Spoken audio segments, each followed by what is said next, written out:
Markets surged this week on the back of a U.S.-Iran ceasefire. The Dow posted its best day in a year, oil plunged 16% in a single session, and travel stocks exploded higher. But by Friday, the cracks were already showing. This is your weekly recap. Three forces shaped this week, and they're all connected. The first, a 2-week ceasefire between the United States and Iran, announced late Tuesday. The deal sent shockwaves through every corner of the market. Crude oil cratered over 16% in a single day, its steepest drop since April 2020, settling near $94 a barrel. The Strait of Hormuz, which carries roughly 20% of global oil supply, had been effectively shut down by the conflict. This ceasefire cracked the door open to reopening it. The second force, a massive sector rotation. As oil collapsed, money flooded into fuel-sensitive names. Delta surged nearly 12%, United Airlines jumped over 12%, Carnival popped 11%, Norwegian nearly 8%, and Royal Caribbean gained 4%. Energy stocks went the opposite direction. The trade was simple. Cheaper oil means wider margins for travel and deeper pain for producers. The third, TSMC reported first quarter revenue of $35.7 billion, up 35% year over year, landing at the top of its guidance range. AI chip demand continues to drive the semiconductor cycle, and TSMC's numbers confirmed it.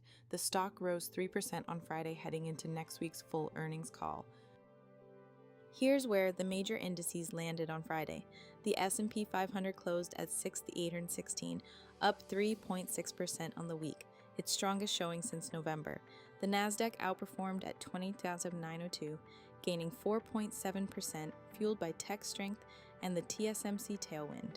The Dow finished at 47,916, up 3% even after shedding 269 points on Friday. The VIX pulled back to around 19.5, cooling from the elevated levels we saw during the worst of the Iran tensions. The 10-year Treasury yield held steady near 4.32%. Not much movement there, which suggests the bond market isn't fully buying the ceasefire as a lasting resolution.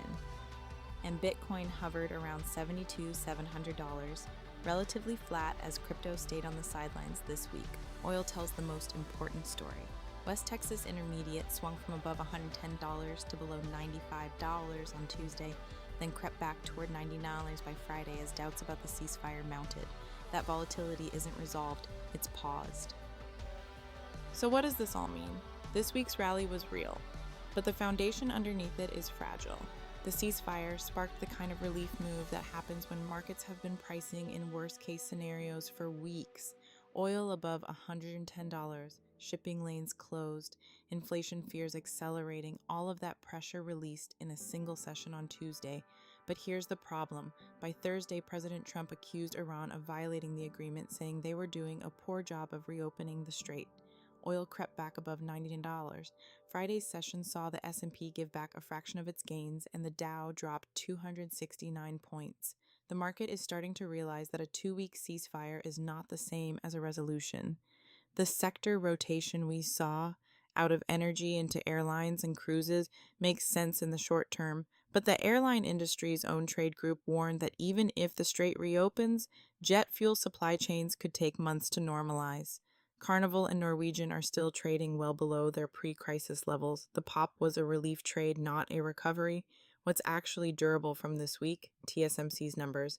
A 35% revenue jump driven by AI demand is structural, not sentiment-driven. That's the kind of data point that holds up regardless of what happens in the Strait of Hormuz, and it sets the tone for what could be a strong earnings season if the banks deliver next week.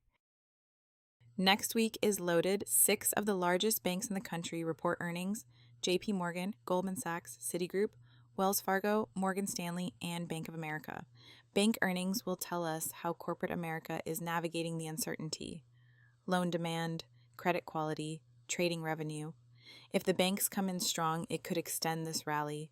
If they disappoint, the fragile ceasefire optimism won't be enough to hold markets up. Beyond banks, Netflix, BlackRock, and Johnson & Johnson are also on deck. And TSMC's full earnings call lands Thursday. We got the revenue number, but the guidance and commentary on AI demand will be what moves the stock. On the economic calendar, producer prices on Tuesday, the Empire State and Philly Fed manufacturing surveys midweek, and industrial production on Thursday. Any sign that inflation is reaccelerating, especially with oil still elevated, could shift the Fed calculus quickly. That's your week. The ceasefire bought time, not certainty. Watch the banks, watch oil, and we'll see you next Sunday. This has been the Flow Journal.